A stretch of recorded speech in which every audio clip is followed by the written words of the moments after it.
name is Lucas de Man. Hello, by the way. And I'm gonna do, together with two amazing people, the show at 5 o'clock. But before that, we wanted to discuss a little bit democracy in Romania and a brief history of it with some beautiful guests that we selected.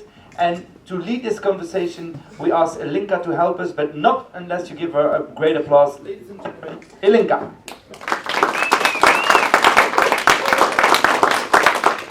Thank you, Lucas. And we're here on behalf of Focus on Romania Festival, which is marking 30 years of relationships between Sibiu and Deventer. We're thanking on this to Jan and Nicoleta from the City Hall Deventer and also the whole NetSip Foundation for everything they're doing. I'm gonna have two guests today from Sibiu who are gonna talk to us in this pre-program about the context of Romanian democracy since the 1989 revolution until today. But before welcoming them and let them introduce themselves, I would like to ask you, what do you know about Romanian democracy? Some small facts. SDP. Democracy has human rights. Yeah, but specifically in Romania or in Eastern Europe, because they all kind of the same context. In keywords? Sorry? In keywords? Yeah. Keywords, yeah. Leave you, Dragea? Sorry? Leave you? Good. I mean, not good, but yeah. End of Ceausescu. Lots of people on the streets in peaceful movements. Yeah, exactly. An example for the Western of Europe, I think. Great. There's a lot of violence sometimes. Corruption. I think we have a big image of corruption, that there's no real democracy. Yeah. Okay. Yes, there are some important and relevant keywords. And moving on, I would like to invite my guests to take a seat next to me.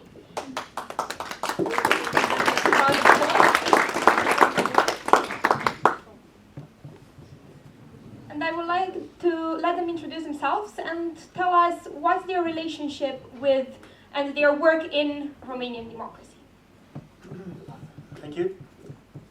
My name is Ciprian Ciocan, and I think it's common to say I have many hats. I am related to civil society in the last 7 years, and one of my roles is that I am head of the Sibiu Community Foundation, so I work in an NGO where we do have something to do with democracy in the form of organized civil society. On the other hand, for the last 7 years as well, I have been protesting on the streets a lot, starting with the environmental protests in 2012 and continuing with anti-corruption protests that we have had in the last 3 years. Part of this, in our city in Sibiu, we have started a protest movement called Vă vedem din Sibiu, which means we see you from Sibiu, which was a silent protest that lasted for more than 300 days continuously in front of the offices of the government party. So probably I'm going to tell you more about this, but I will let also Christy introduce himself.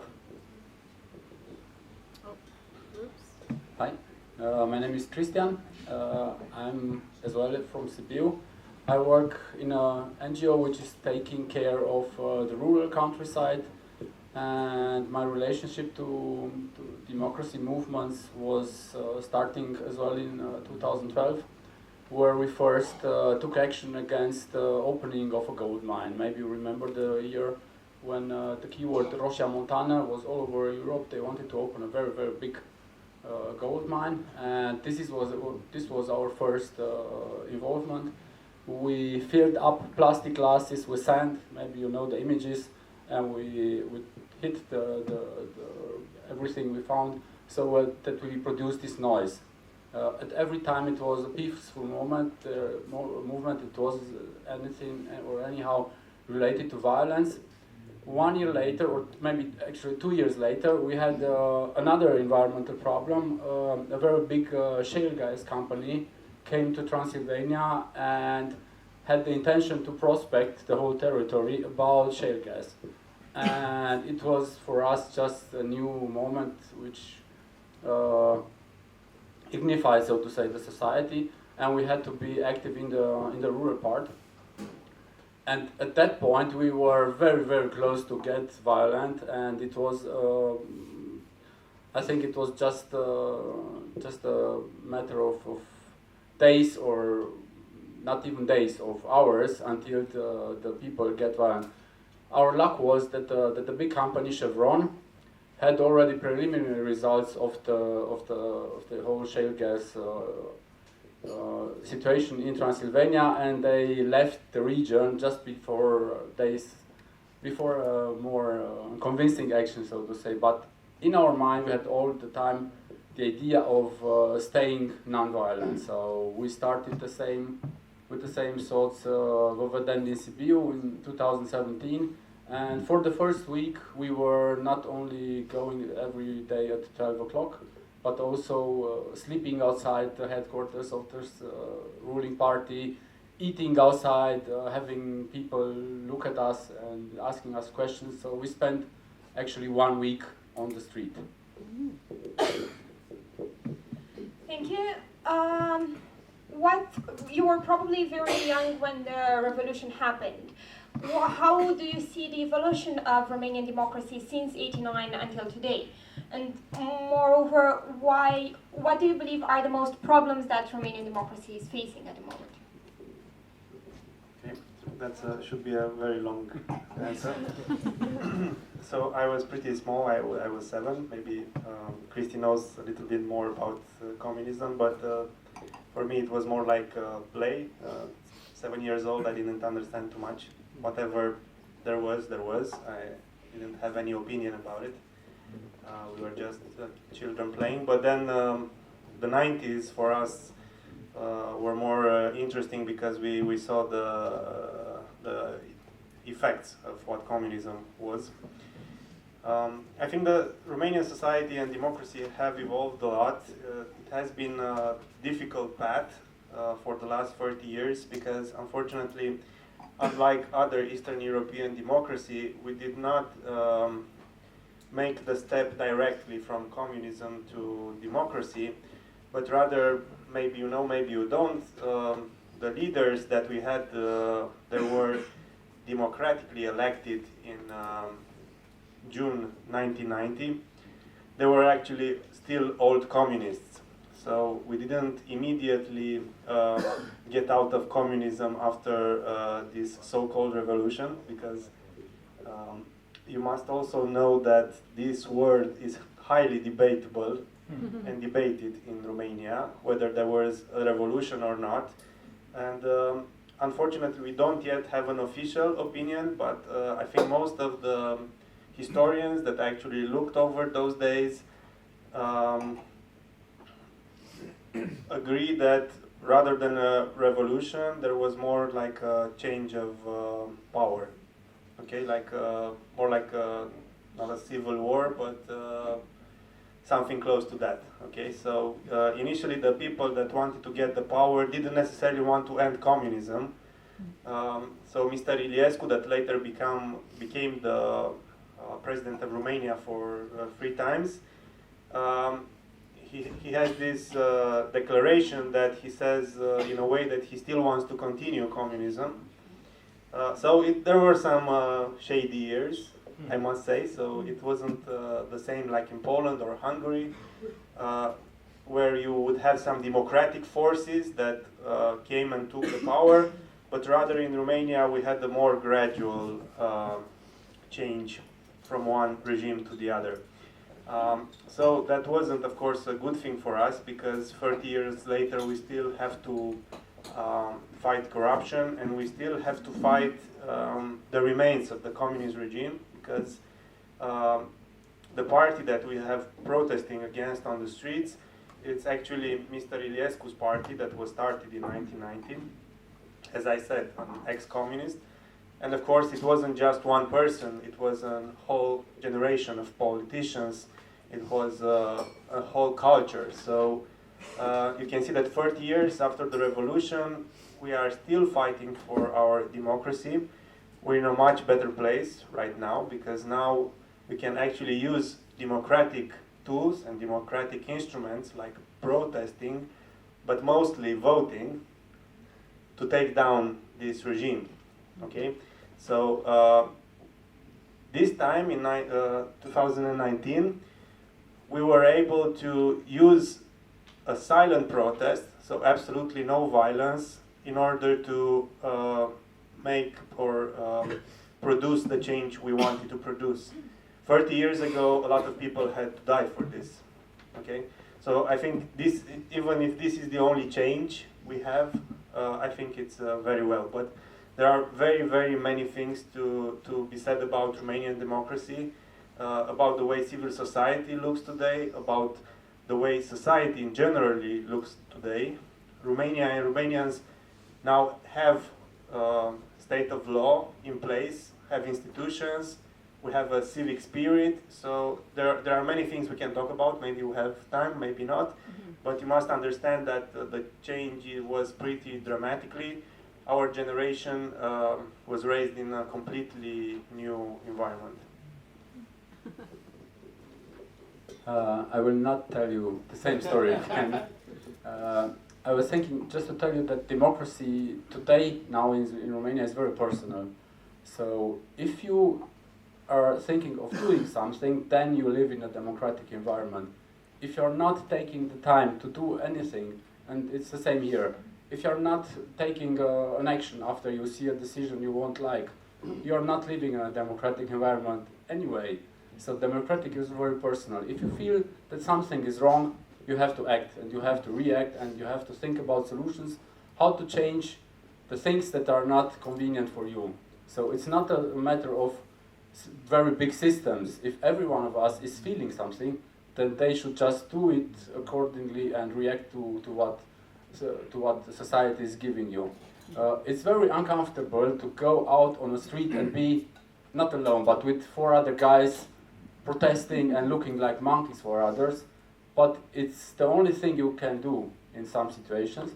And I think GP had once a very good speech for us who were thinking, are we still continuing the protest or not? And he said, the volume of time you invest in this protest will be accordingly to everything what the results mean. So if you are taking the time to do something, then you can provide this democratic society for people around you. If you're not taking any time or just reading a paper and saying, ah, shit, this is not good, it's very undemocratic as well here. Can I ask you something? What is the biggest change that has to happen? What is the next important step that has to happen?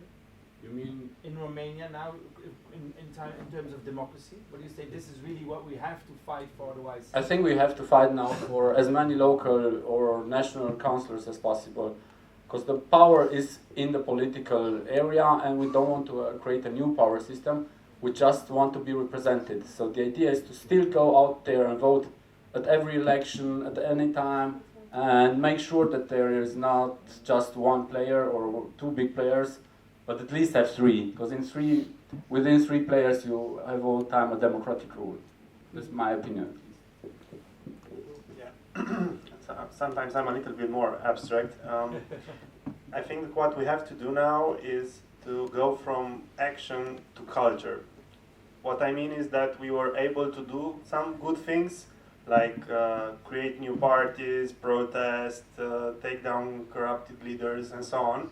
So we did this once.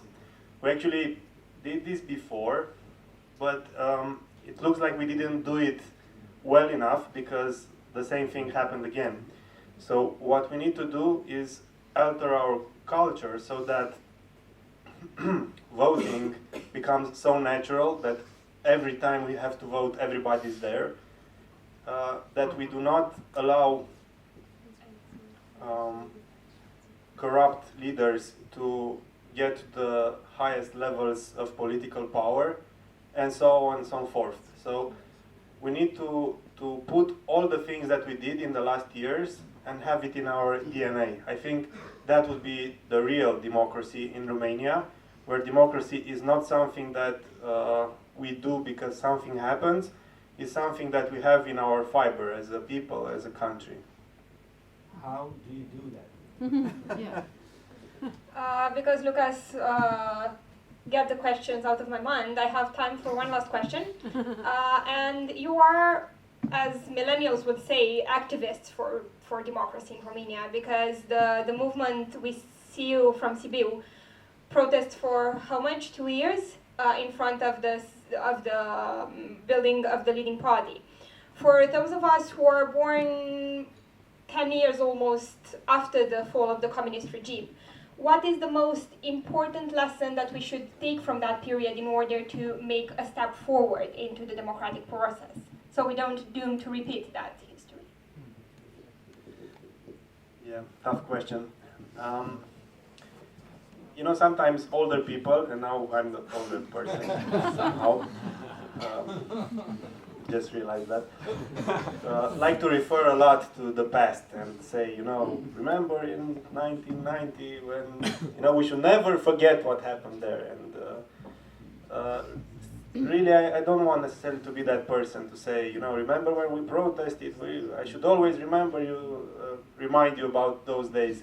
I think it's a good thing what we did, of course, but probably I think we should move on.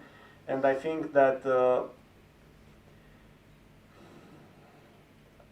new generations have already been raised in a completely new environment, and I think that they don't know a lot of the old habits that us as Romanians used to have.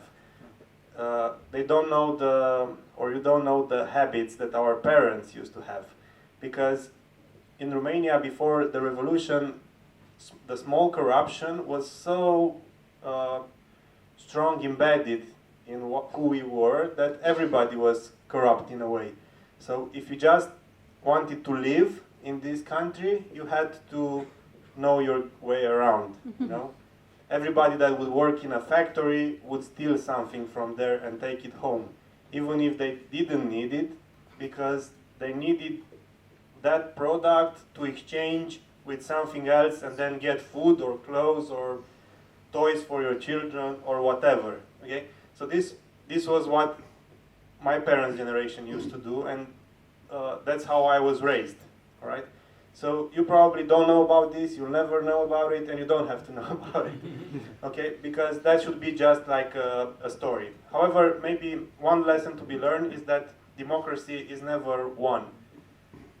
Okay, so you would still have to fight for democracy every day. So it doesn't matter, you know, because we thought that democracy was won in 1990, then we should, you know, take care of our lives and whatever, we already have democracy. But 40 years later, we still had to fight for it. But we had to fight for it because, you know what, maybe you don't know this, because 3 years ago, when we had elections in 2016, people didn't show up to the elections.